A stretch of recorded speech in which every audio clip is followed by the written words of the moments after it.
There we go. Live finally. Holy moly. Did Netflix take everything down here? Holy cow. All right. If you're watching this as a rerun, you can skip ahead about 16 minutes till we get started with the radio programming side of things. Dealing with a little sinus infection here today, so bear with me, please, and thank yous.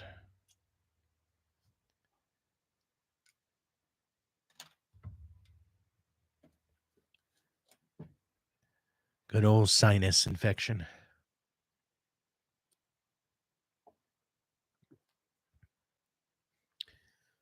Well, the way the wind blew last night, be curious here. Morning, Waylon. Hopefully, you guys get something knocked down here today. Let's see here. 29 and fair right now. Okay. Where's the wind at?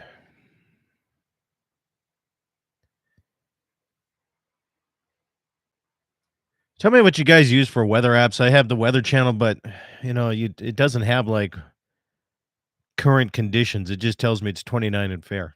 Doesn't tell me anything what the wind is or anything. So, is there a better one out there? Josh, good morning. Mr. Bulgy, good morning. Jim, good day. How's the project coming? Oh man. I still have some more. It's an ongoing thing. The one side of my building was washing away the dirt work I did last year. Good morning, Karen. Good to have you along with KOLY and Weather Underground. Yeah. So I've been trying to slope it out a little bit better, make it a little bit more, tore those corrals out.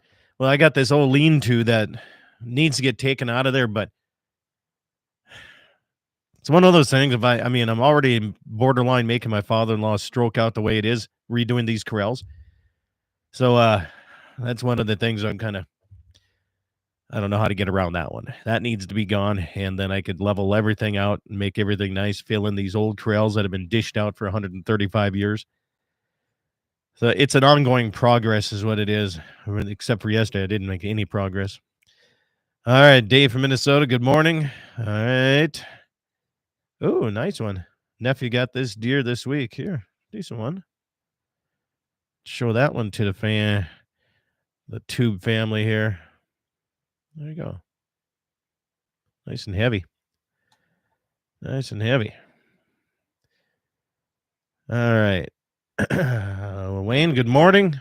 One Shot Cap, good morning. Grandmaster John, morning. I did not stay up. Netflix is taking their sweet old time. I said, hell with it. I can find out what happened today on social media, and it wasn't that exciting. So I guess it wasn't that exciting of a fight. Gray Wolf by Halliday. Yeah.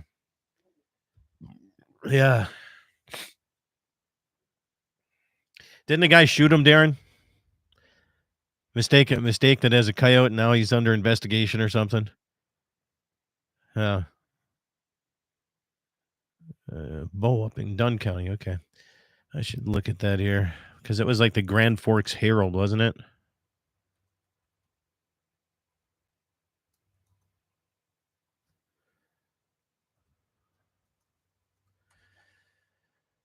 Grand Forks. That's Wisconsin. Game fish website's down.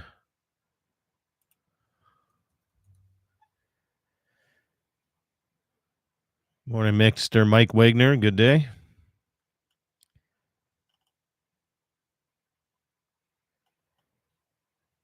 Oh, they don't have that.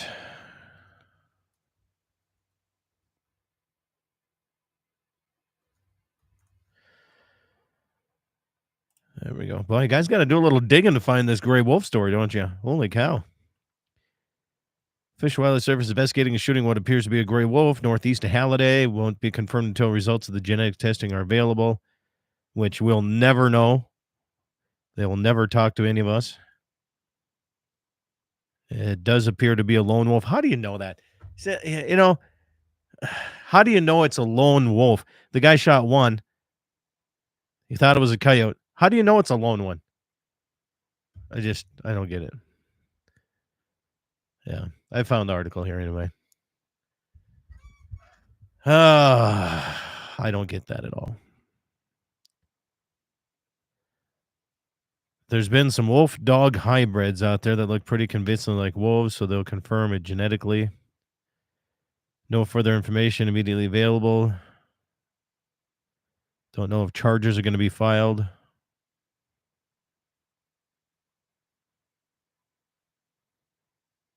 Two years old, based on tooth wear. Of course, we do a full necropsy. Necropsy? Necropsy? I don't know.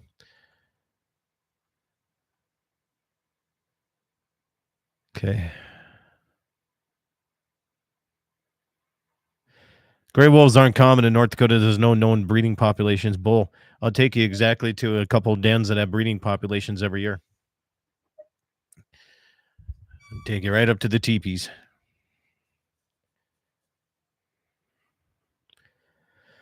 All right.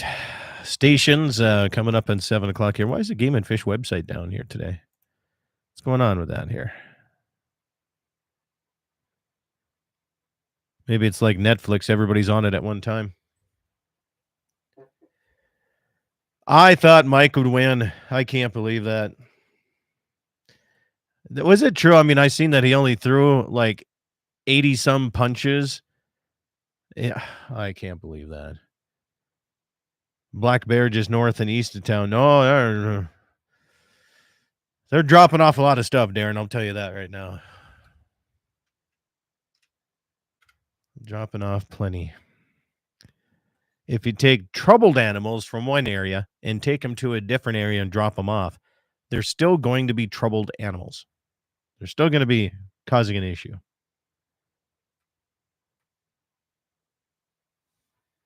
Wolves are sort of a political thing. North Dakota is better off saying we don't have wolves. Makes it easy. Yeah.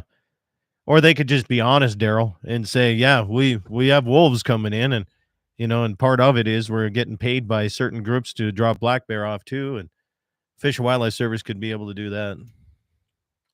You'd think so. All right.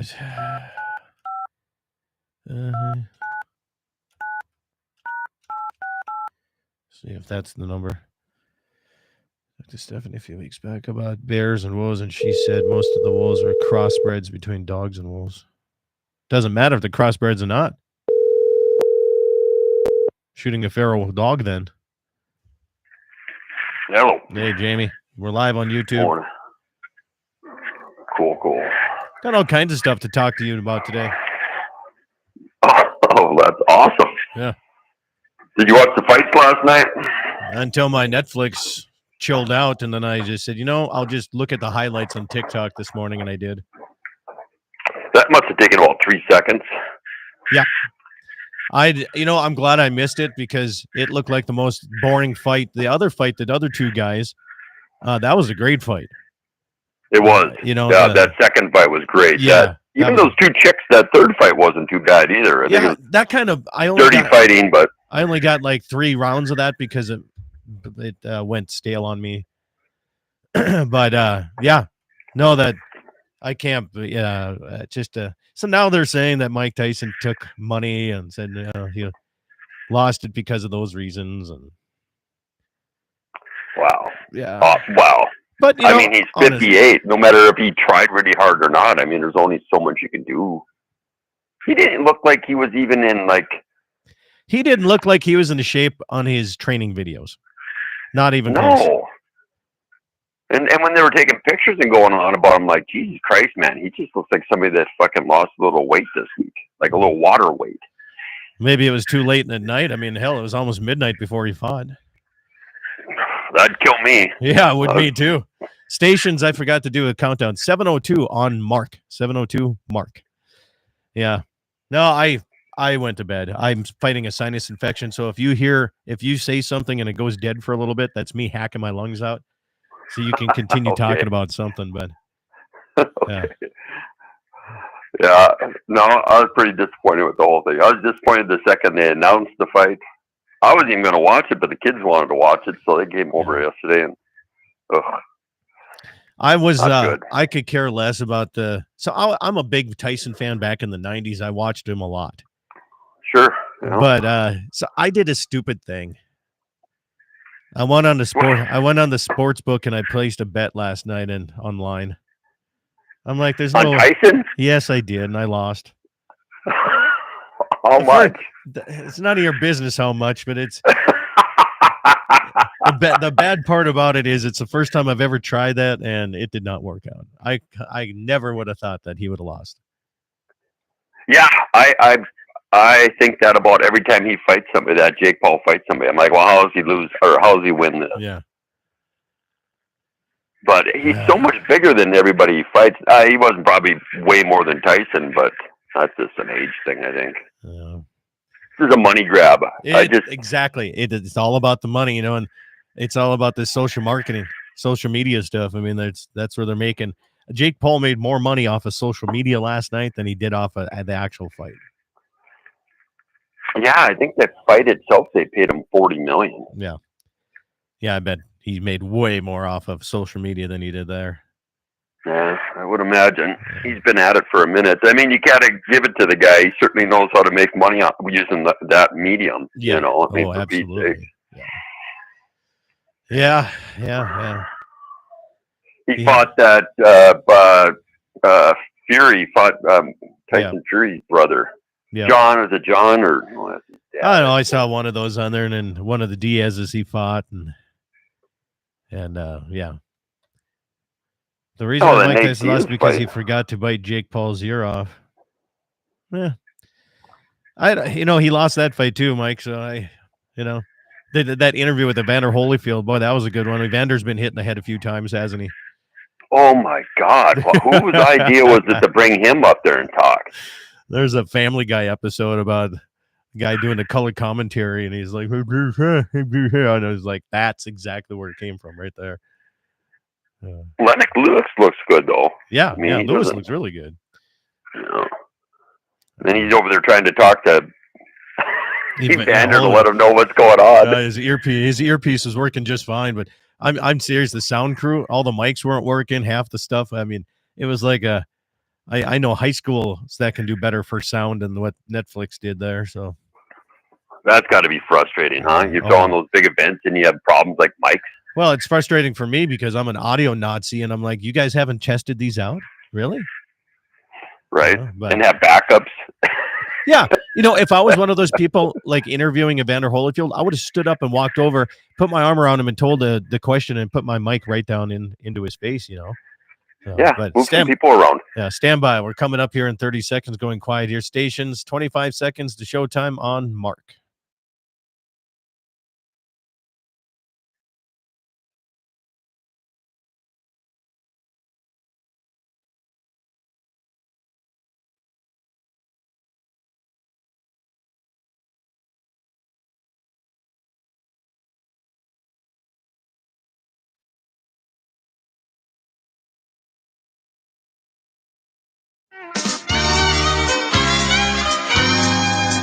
Good morning, everybody. Welcome to the Saturday edition of Dakota Prairie Outdoors, heard all across the Dakota Territory on great radio stations like KGFX out of Pierre, KOLY out of Mobird, South Dakota, K-Fire 550, the voices of the Northern Plains of Bismarck, Mandan, KCJB and Minot, where I cut my teeth on the radio side, and, of course, the Western Edge on KLTC.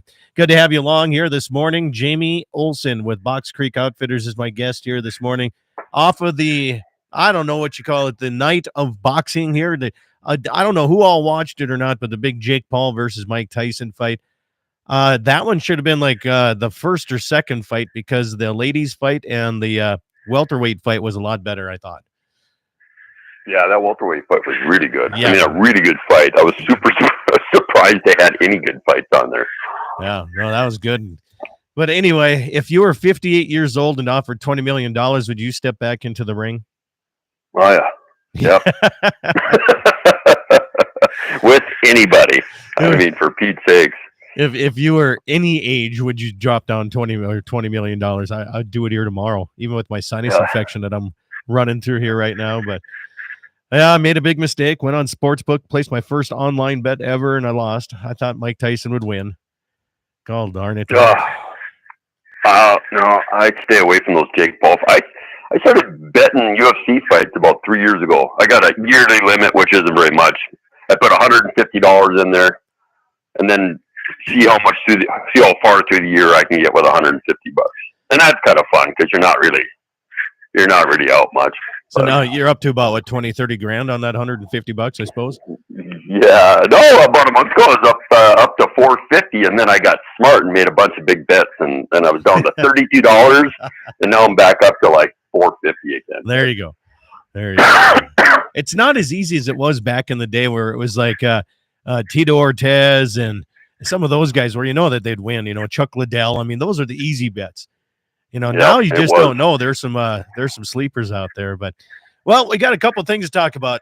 You're known around the country not only for your Box Creek Outfitters and having some great hunts from goats and deer and elk and everything, but I want to start things out with some information that has not been spread across the states of North and South Dakota very often. A buddy of mine found this on a Grand Forks Herald website. And there was what appears to be a gray wolf shot up by Dunn Center, North Dakota. And the Game and Fish and Wildlife Service investigating it. And, they're doing testing and all this kind of stuff on it. And they said there's a lot of dog-wolf hybrids out there right now.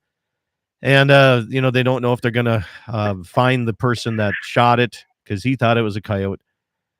And what do you do? I mean, so here's the thing. Where do wolves stand, especially wolf crossbreeds, with the endangered species list? Do you think, like in Western North Dakota, I know they're still endangered. I think the eastern side, I think South Dakota's like it's open. Shoot them if you see them. How is it in Wyoming, and what's your take on some of these wolves that are being? They say that they don't have a breeding stock here in the Dakotas, but I don't know. You kind of see them pretty regularly anymore. What's your take on it? Yeah. So, like over here in Wyoming, most of the state it's legal to shoot them on site. They've got the big game area over by Yellowstone, but most of the state is just shoot on site.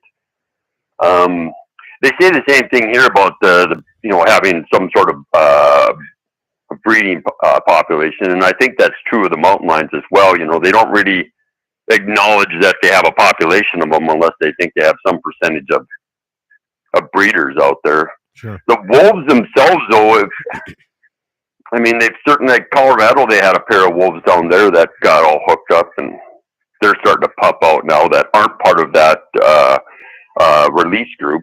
That reintroduction that they did, yeah.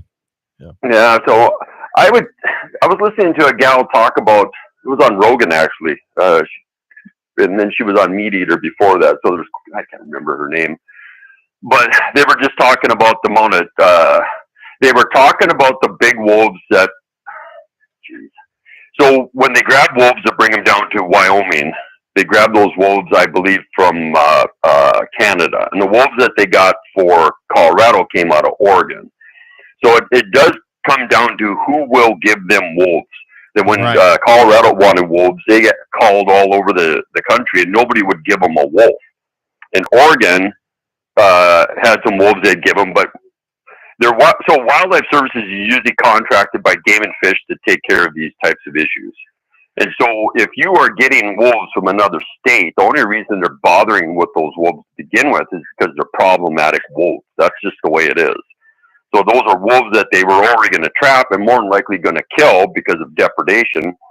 And then instead they just pick them up and move them. So the notion was that you're going to have these wolves that are traveling from one area to another, and that are going several states to kind of try to find other wolves. If you were to have gone back 200 years ago, this probably wasn't happening because there was wolves everywhere. Right.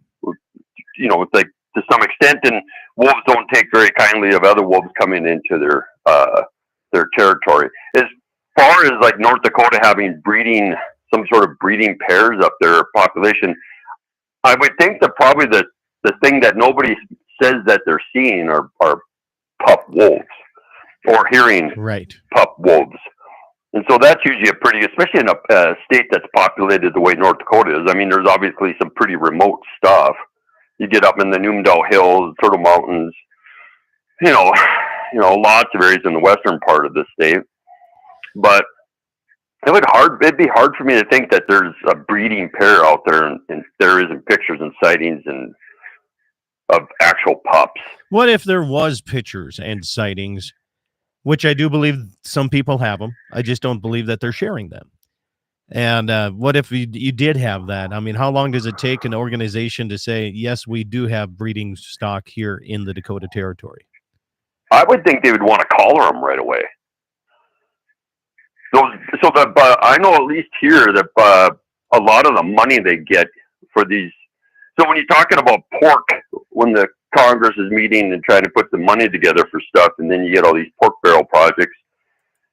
At least in Wyoming, when I was paying attention to stuff when I worked for Wildlife Services, a lot of that pork was for like $5,000 for rabies testing. There'd be $10,000 for sage grouse habitat. So there was all these extra little dollars and cents are coming in. I would think if the state had an opportunity to spend some money on wolf research, bear research, mountain lion research, if there was money for it, it's hard for me to believe that they wouldn't apply for that money and help pay some bills for those agencies. I mean, that's how they get by on the lean times, is through these special allocations. So I'm sure anything's a possibility, but I mean, dollars and cents of it to keep the doors open on those types of government agencies. They need shit to do, and that's stuff to do, and and the grant money that's coming from those special interests are usually where it goes, and then that's how you start hearing about it.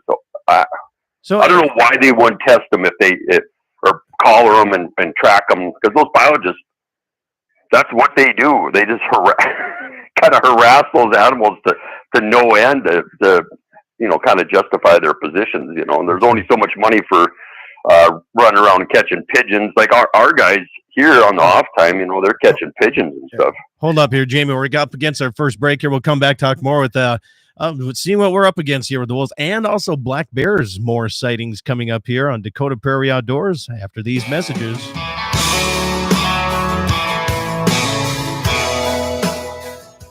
Piper's Auction and Realty would like to invite you to the next round of sales coming up next Tuesday, November 19th. 624 acres for sale in Slope County. Tuesday, November 19th also features 939 acres available in Bowman County. On November 20th, 152 acres in Rolette County and also 147 acres in Stutzman County. Coming up on the 26th, 114 acres in Clay County, Minnesota, while there's another 160 acres in Kidder County. For more information and to bid with confidence, go to pifers.com. There's a reason you're seeing more Red Angus cattle in the country. Great mama cows, high weaning weights, and easy keepers. With a family that bases their entire operation on faith, honesty, and trust. You can see those values in their 30-plus years in the Red Angus breed. Schriefer Red Angus, the breed that generates a positive return on investment. SchrieferRedAngus.com. Bowman Livestock Marketing, serving the tri-state area for all of your livestock marketing needs. Eastern Montana, North Dakota, and South Dakota. You can be sure of great care for your cattle and top price at sale time. Call Austin Snook at 307-290-2161.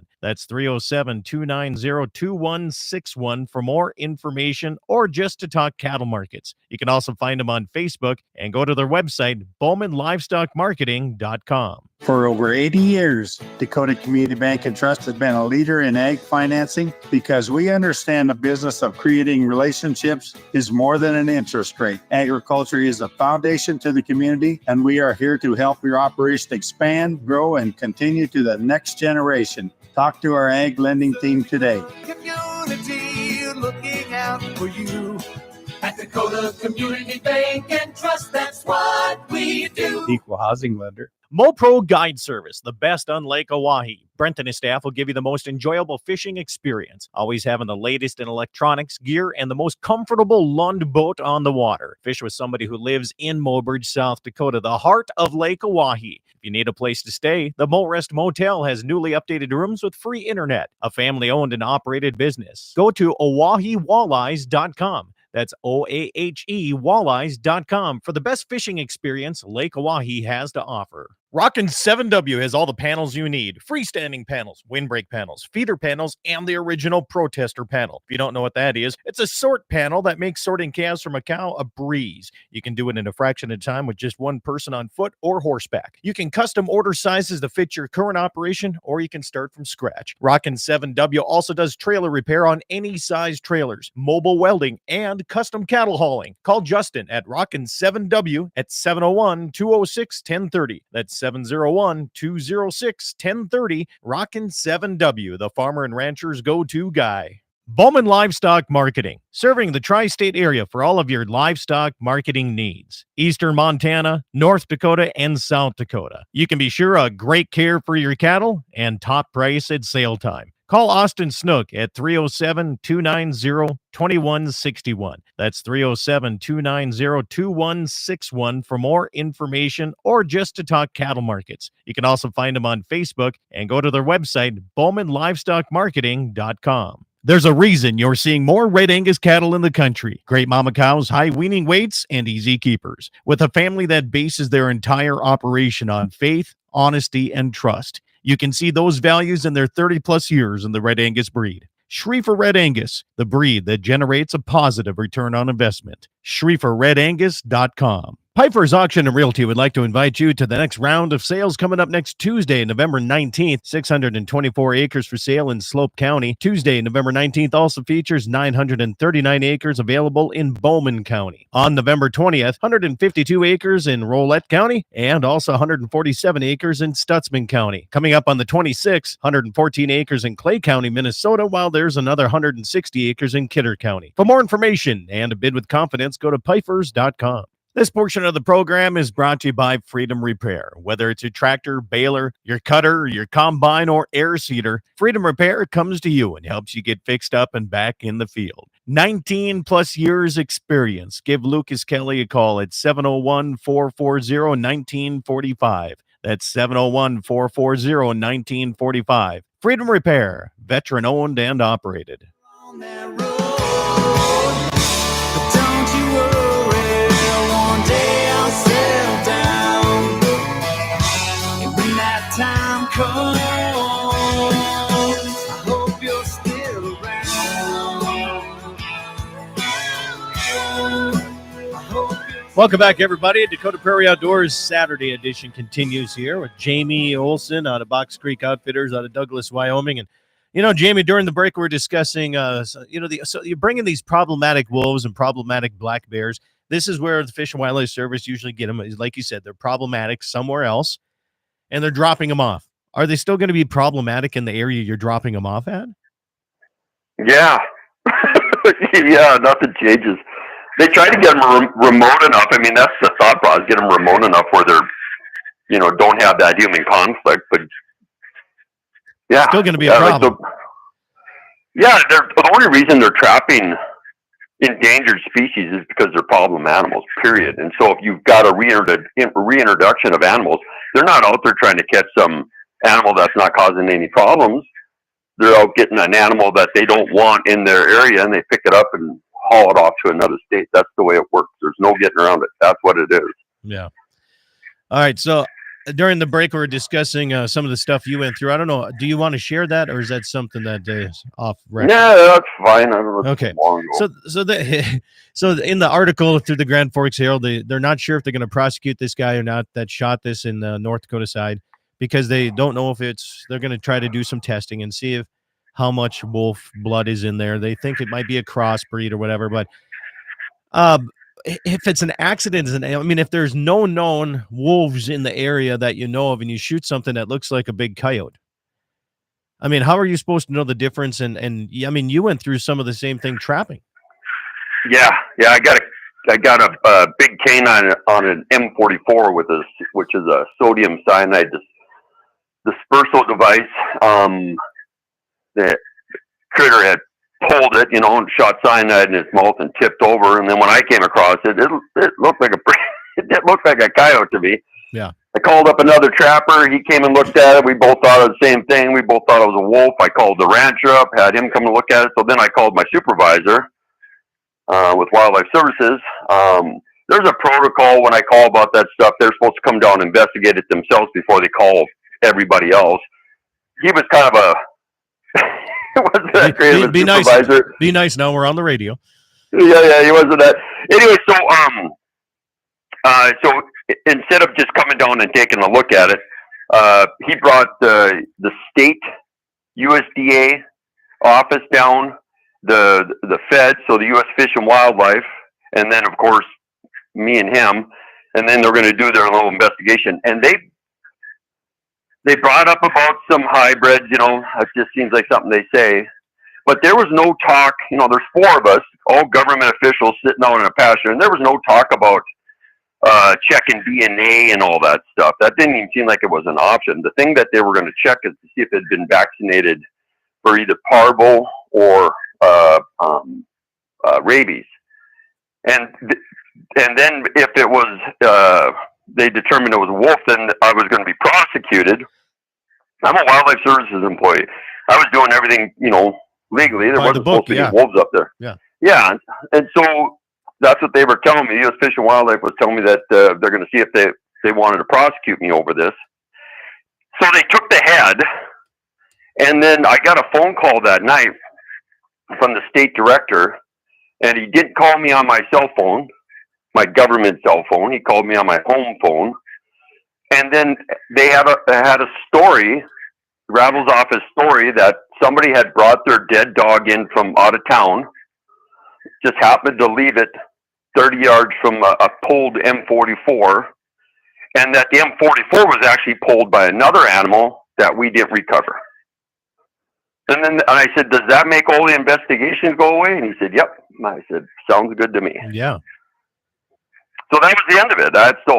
But I didn't hear anything more about it. Why would they want to prosecute you for doing your job? I don't understand that. It was the M44 that was the issue. But it would probably have been issue no matter what. But the M44, you can't use an M44 to dispatch an endangered species. But that's not what your plan was. You weren't dispatching that. You were using it on coyotes. It's not your fault that a wolf came up and pulled it. It's probably why I didn't get prosecuted. But I'm telling you, in order for the prosecution not to happen or any further investigation on the issue, it was determined that it was a domestic dog. Okay. And that was the end of it. And so we weren't supposed to have wolves in that area. One of the problems with Olson having a wolf in the area, somebody can come along and decide that now that's wolf habitat. Right. And if you go back far enough and you find that it was historic wolf habitat, then you can get people to come in and file some sort of injunction or a stay, which requires you to no longer use kill devices in the area where that wolf has been seen.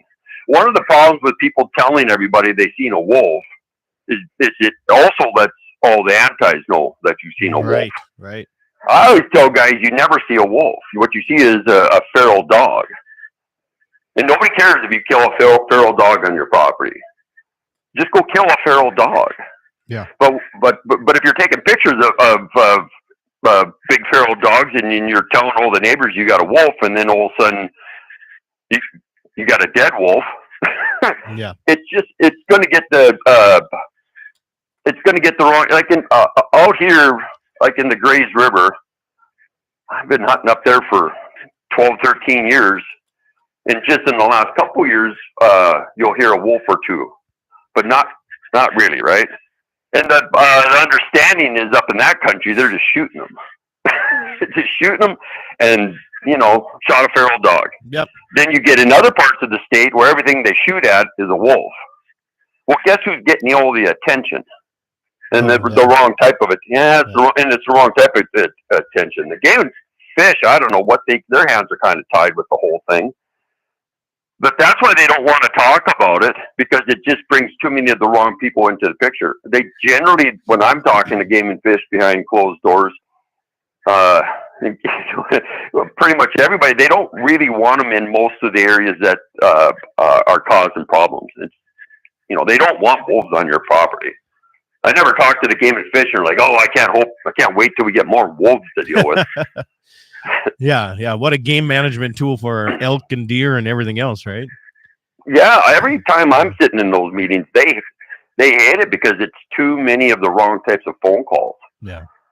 They don't want to mess with the dang things. And the more they talk about them and more, like if you guys in North Dakota said, we definitely have a breeding pair up here and we got pups, good God, man, you're going to have every do-gooder in the known world is going to want to save those adults and pups. Yeah. Just like Colorado, how much money have they spent to capture a pair of coyotes or a pair of wolves and some pups and relocate them?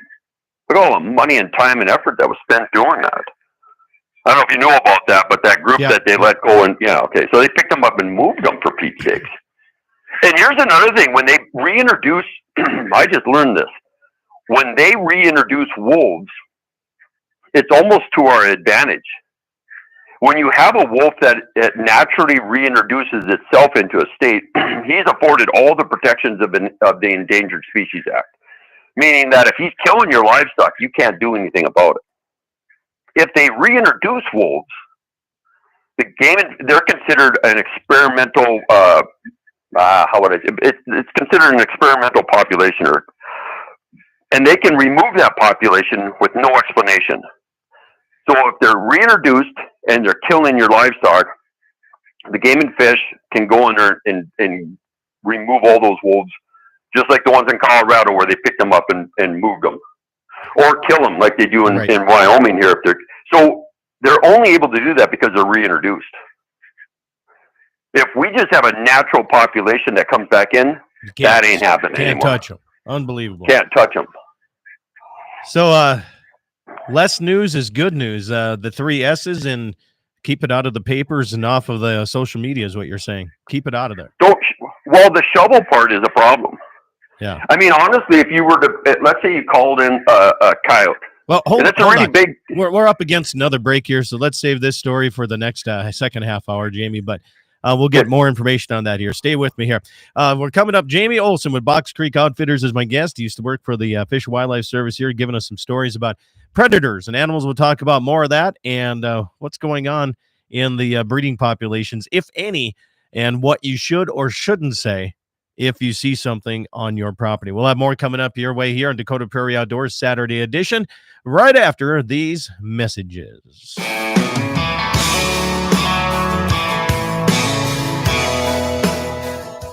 Piper's Auction and Realty would like to invite you to the next round of sales coming up next Tuesday, November 19th. 624 acres for sale in Slope County. Tuesday, November 19th also features 939 acres available in Bowman County. On November 20th, 152 acres in Rolette County and also 147 acres in Stutzman County. Coming up on the 26th, 114 acres in Clay County, Minnesota, while there's another 160 acres in Kidder County. For more information and to bid with confidence, go to pifers.com. There's a reason you're seeing more Red Angus cattle in the country. Great mama cows, high weaning weights, and easy keepers. With a family that bases their entire operation on faith, honesty, and trust. You can see those values in their 30-plus years in the Red Angus breed. Schriefer Red Angus, the breed that generates a positive return on investment. SchrieferRedAngus.com. Bowman Livestock Marketing, serving the tri-state area for all of your livestock marketing needs. Eastern Montana, North Dakota, and South Dakota. You can be sure of great care for your cattle and top price at sale time.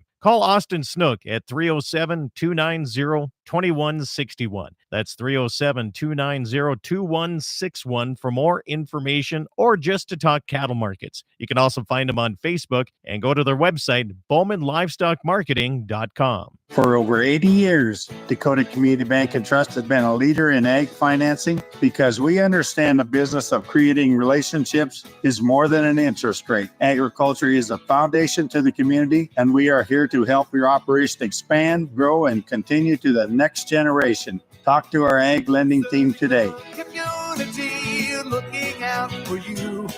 At Dakota Community Bank and Trust, that's what we do. Equal housing lender. MoPro Guide Service, the best on Lake Oahe. Brent and his staff will give you the most enjoyable fishing experience, always having the latest in electronics, gear, and the most comfortable Lund boat on the water. Fish with somebody who lives in Mobridge, South Dakota, the heart of Lake Oahe. If you need a place to stay, the Morest Motel has newly updated rooms with free internet, a family-owned and operated business. Go to OaheWalleyes.com. That's OAHE Walleyes.com for the best fishing experience Lake Oahe has to offer. Rockin' 7W has all the panels you need. Freestanding panels, windbreak panels, feeder panels, and the original protester panel. If you don't know what that is, it's a sort panel that makes sorting calves from a cow a breeze. You can do it in a fraction of time with just one person on foot or horseback. You can custom order sizes to fit your current operation, or you can start from scratch. Rockin' 7W also does trailer repair on any size trailers, mobile welding, and custom cattle hauling. Call Justin at Rockin' 7W at 701-206-1030. That's 701-206-1030. Rockin' 7W, the farmer and rancher's go-to guy.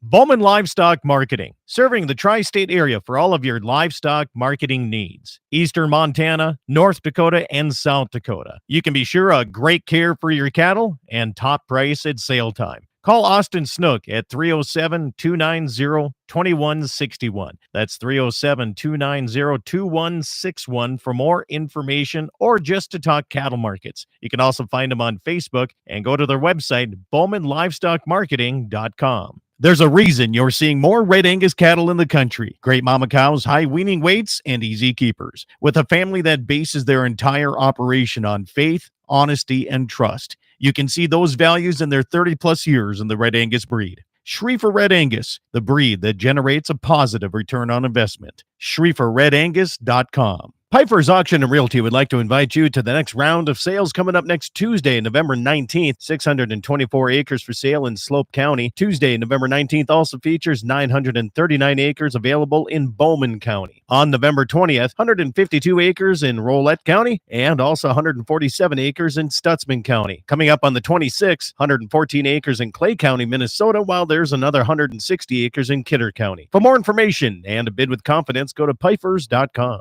This portion of the program is brought to you by Freedom Repair. Whether it's your tractor, baler, your cutter, your combine, or air seeder, Freedom Repair comes to you and helps you get fixed up and back in the field. 19-plus years experience. Give Lucas Kelly a call at 701-440-1945. That's 701-440-1945. Freedom Repair, veteran-owned and operated. On that road, but don't you worry, one day I'll settle down. And when that time comes, I hope you're still around. I hope you're still around. Welcome back, everybody. It is Dakota Prairie Outdoors Saturday edition here on a beautiful Saturday morning across Dakota country, and good to have you along here today. I'm Scott Bachmeyer. Jamie Olson's my guest here with me with Box Creek Outfitters out of Wyoming. Done a lot of trapping, we'll get into that. You know, there's been somebody on hold here. I'm not sure, when you call into the program, you're automatically put on hold. So let's go to the line here. It's you're on with Jamie Olson and myself. Good morning. Who's this? My name is David. Hey, David, what's on your mind today? Well, you've been talking mainly about the wolf problems being reintroduced and stuff. And my personal experiences, and I hope this plays into your show, is the mountain lions that they'll tag and release southeast of Bismarck. I have a ranch that's been out here since 1882, and we live in a big valley and big tree farm, type of area with our cattle and everything. And we've had 3 separate incidences where these mountain lions that they know are here have come in and harvested animals right out of my feedlot and right in front of my house. And the Game and Fish likes to deny this until you can just, drive up, here's the loader, I'll bring the cow out to you. You tell me that a cow or a coyote took down a 1,600-pound cow. Right. And then also when their state trapper comes out and finds one of the calves, it's a feedlot calf, drug up into a bale pile up on top so it can eat it later, that's all the way mountain lions, and they still want to deny it until the trapper says, oh, now you're just blowing smoke. we have a mountain lion problem around here only because the Game and Fish is releasing them. And we know of this because there has been some of the collared ones that have been caught on my ranch also. So I wonder why that is. They're introducing them to an area that we really don't want them. Exactly. Jamie, why would they deny certain things on the government level side of things? Why would they deny that? I don't know. So when I'm at these meetings, when I work for Wildlife Services and then also as an outfitter, and when I'm sitting around talking to these guys, one, they need money in order to do these relocations. So it's public money, it's grants. And usually if they're doing that, there's somebody that's monitoring these animals to kind of see what size territory and stuff that they're running. I just don't know how they're able to get the money for these programs if it's just a whole kind of cloak and dagger sort of thing. Like, I'm not sitting talking with Game and Fish in North Dakota. I don't know what's going on with them, but I've never been in a meeting where I got the impression that the Game and Fish is like want anything to do with this stuff. And usually they contract somebody else to do a lot of it. They don't, like out here, generally that's why you have Wildlife Services. You contract them to catch, kill, relocate animals. They do some of that stuff. They have biologists that run live catch, like big cages and stuff like that to live catch these animals. But, But if they're relocating them to an area with that, like Dave's having an issue, they're killing calves and taking cows, and it's pretty much obvious what's doing it. Why wouldn't they come down and take those animals that are doing this and relocate them or get rid of them? In our particular situation, we've literally caught them on the road with the radio trucks tracking these animals. They weren't at my ranch or at the ranch next door, and those cats had those cows so scared they had tore through every fence that the man owned and were standing in his yard around his house because obviously this is a top predator and they've never been exposed to it before and they're scared. Now we had an incident here just a couple months ago where, say it's 10:30 at night, now it's plumb dark. My cattle are a mile away and all of a sudden they're in my yard on top of my deck of my house, scared to death. And my ranch manager and I are out with a couple of Polaris Rangers trying to push them back, and they will not move back to that field. And finally, we get over the sheriff's department. They come out with some vehicles and help us move these cattle because they are scared to death. Yeah. Coyotes don't do that. These animals are raised with coyotes from the time that they're born till the time that they die. And a coyote cannot kill a 1,600-pound cow. Yeah. That is just physically impossible. Well, Dave, but yet the Game and Fish want to sit there and look right at you in the eyes and go like, "Oh, this is all coyote kill." Yeah. Do you call? So out here, if we do that stuff, it's generally it's Wildlife Services that you guys have Wildlife Services out there. Do you guys call them? Because that's who we call. When I worked for them, I was the one that got called to go verify that stuff, not the Game and Fish. We didn't. Okay, Game and Fish has a hunter that actually only lives about 7 miles straight to the east of me, and he and I are friends. And when we have Wildlife Services or Game and Fish, I think Wildlife Game and Fish. I think the state guy and David is a USDA guy is how they're hired. I think they're Fish and Wildlife Service. Okay, however but he's a friend of mine, and when we have a problem, he's the one that comes out and sets up the planes. Every couple of years, we get such a coyote infestation down here that we have to have them flown by. They'll come out with super cubs and kill them. Yeah. And, in a 2-mile radius, we've had up to 56 coyotes shot. I mean, it gets bad. I used to do that. I mean, that's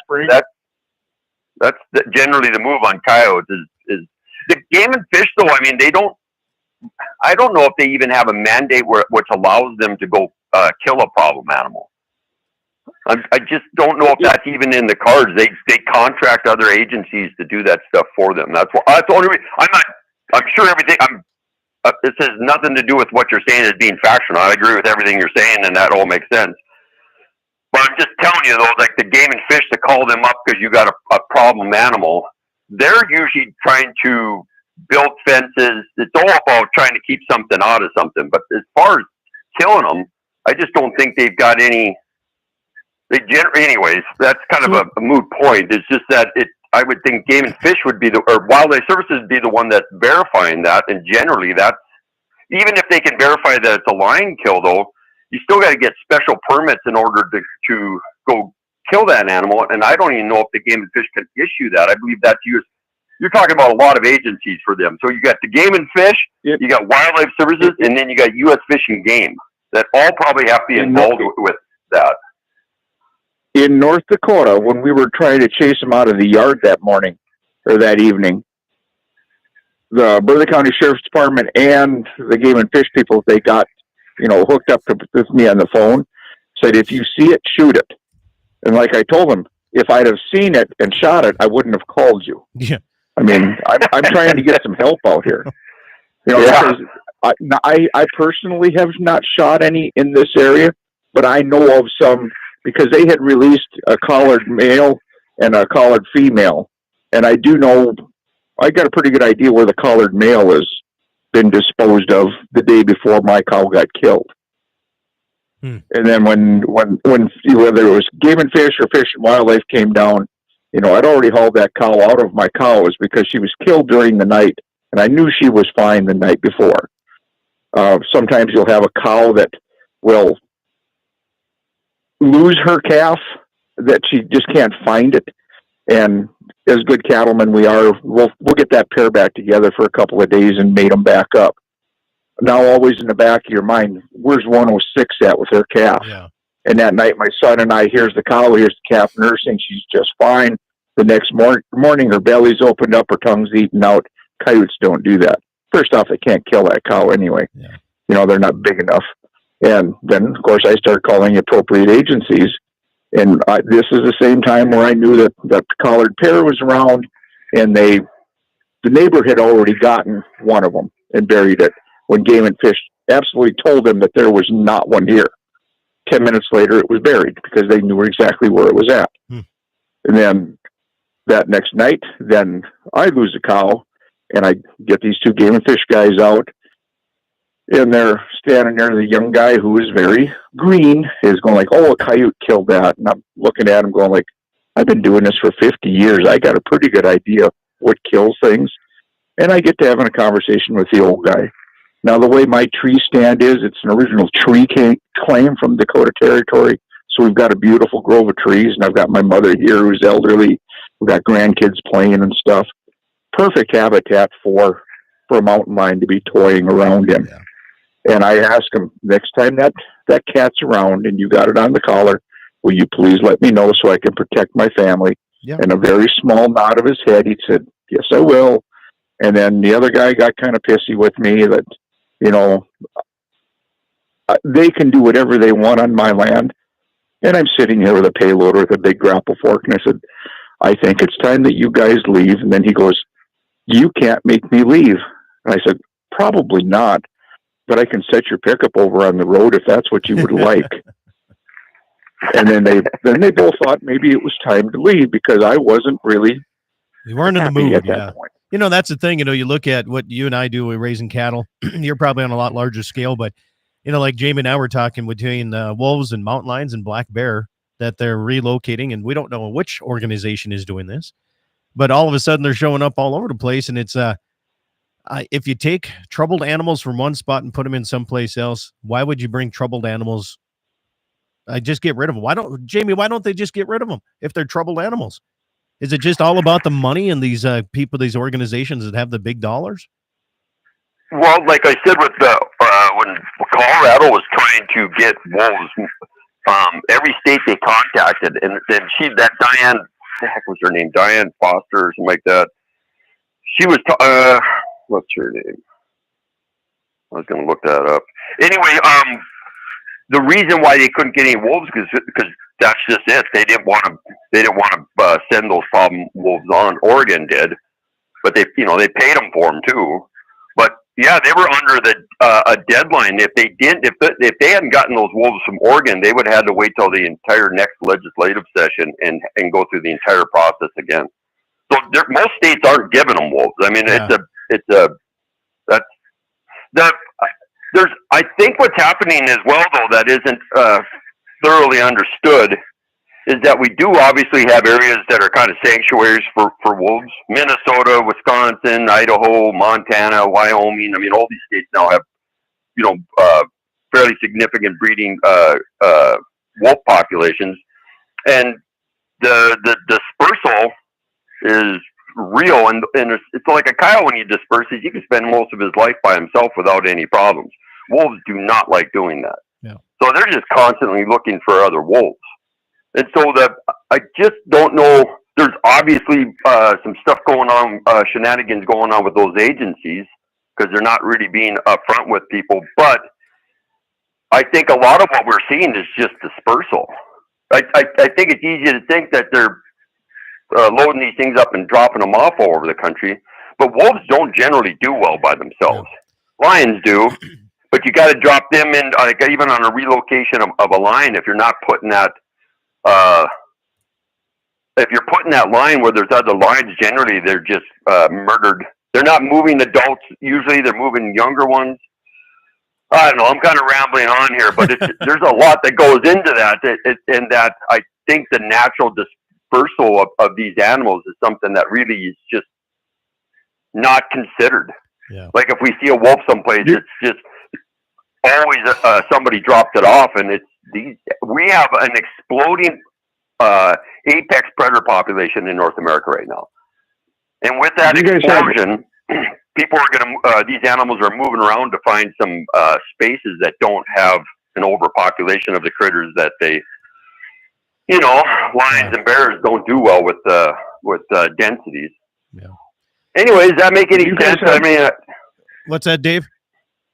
Do you guys have a second for a funny wolf story? I do. I got 5 minutes. Okay. My family has been pilots for generations, and we have an airstrip on the ranch. 15, 16 years ago, we'd had the game and fish come out and fly coyotes, like I've mentioned before. They got just, I think, 56 of them that day. So they land on the airstrip and walk up to the house, and we're sitting on the deck having a Coke. And we get to talking to the hunter. And he admitted that he had shot a wolf over in the Lisbon area and turned it in. And they damn near threw him in jail for it. Well, okay, he gets himself out of trouble for that. But then he's mentioning how he's catching these females in northern Minnesota, where they are a problem up there. I have family that ranches and logs and stuff. But yeah, I've trapped up there. Females and putting them into a granary and collecting the urine from these females for whatever use he's doing with his trapping or whatever. And I asked him, where were you doing that at? And he says, well, north of Bemidji area. And I go like, well, whereabouts north of Bemidji? Oh, you wouldn't know where it's at in the North Home area. And I go like, describe that a little closer to me. And he describes the ranch. I go like, well, you're in my cousin's granary. You could have blown that poor guy over with a feather for me knowing exactly the house he was at by doing this. Yeah. I've caught wolves. I used to live in Bemidji. I'm telling you what, so when you catch an animal and you're going to collect urine from it, you're not just throwing it in a grain bin. You cage them. There's a pan, drain, filters, that whole works. And to grab onto a wolf with a catch pole and try to just pick it up, put it back in your truck, put it in a box, drag it home, unload it, that is a huge. I've tried to take wolves out of traps before with catch poles, man. That is, anyways, interesting story, I guess. Yeah. I guess if that's what's going on. Yeah. Well, Dave, appreciate the call. Thanks for listening here on the stations, and have yourself a good day. I'll let you go. Okay, bye. You bet. Thanks for calling in, 888-932-5682 here. Finishing out, I got the 3.5, 4 minutes here, Jamie. Very quickly, coyote fur prices. Are we seeing anything that's going to happen? Are they going to be worth anything this year? Yeah, I guess the best of the best stuff, which would be that northwestern North Dakota on put up hides, I've heard averages up in that $20 to $25 range, which barely pays for your time to put them up, I guess. But yeah, there's a little bit of a market there. I think there's a lot of speculation going on. I'm talking to trappers, or not trappers, well, myself included. I'm saving stuff. There's good big adult coyotes I'm putting up and just freeze. I've got a storage unit, got about 60 of them in right now. Really good stuff in the last 3 years. But I would say if you're killing good coyotes, I'd say put them up and hold on to them if you got the room for it. But otherwise, geez, they're not hardly even worth bringing in, especially like pups and stuff like that. I wouldn't, because you just flood the market with these low price coyotes, and coyote market is bad right now, and I don't know what is going to drive that to change, because a lot of those furs were being bought by China and Russia, and we seem to be fighting with them endlessly right now. Yeah. All kinds of stuff. Why don't we? I mean, it's too bad that the United States couldn't have more of a fur clothing line here, because of all the anti-fur people kind of chase that away here. So it's good clothing, and it's so warm. Oh, and it lasts a lot longer too. Yeah. And there's no chemicals in it that you have to worry about leaching into the soil when you finally do dispose of it. Yeah, it's that's what we need. We need those European markets to come back online again, because they don't have the squeamishness for raw hides the way we seem to do over here.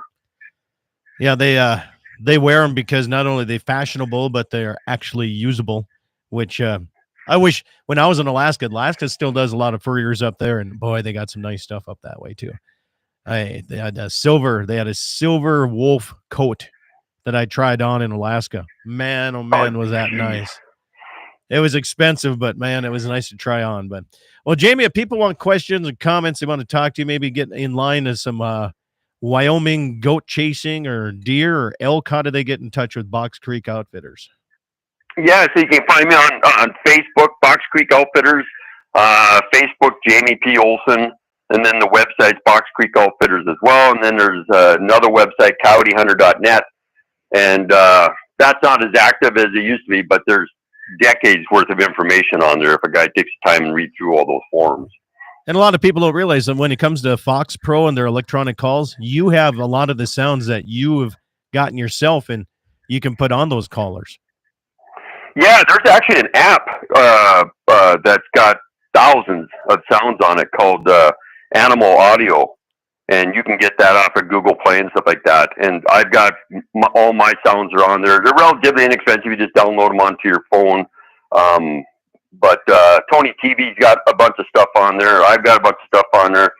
Icotech, they've got a bunch of their sounds on there. And some of those sounds are free. Some of them are $1. I think the most expensive sounds you can find on are like $10. But Animal Audio, that's a good place to go for that stuff. Jamie Olson, Box Creek Outfitters, thank you so much for coming on the program. Ladies and gentlemen, that's a wrap for today on Dakota Prairie Outdoors Saturday edition. Make sure to keep in tune with all these stations that you're listening to right now. Play my daily show as well. Eat some meat, drink some milk, have yourself a great weekend.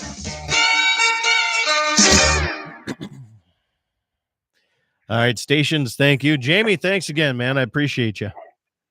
Yeah, you bet. Get some rest, and hope you can get that sinus infection taken care of. I hope so, too, because I got my wife and I both drew our gratis elk tag this year, so we'd like to get those done one of these days, too. And I got a deer tag to fill, but I went over to the little bit of land that I gratis tag entails, and what did I find? A whole bunch of people from Minnesota hunting on it. Are you kidding me? So they're like, well, this is the grasslands. I'm like, you're correct, but the grasslands doesn't mean you can hunt on everything. You can hunt on the Forest Service. Okay. I said, that's a hard thing, is because there's we crossed the fence. There was no signs. I said, it's posted on the corner post and at the gate. I said, and it's posted online on the Game and Fish electronically. I said, everything I've done is legal.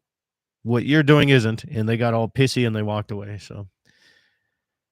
Well, I was up on the one ranches a couple days ago, and out checking traps. This is 3 days ago.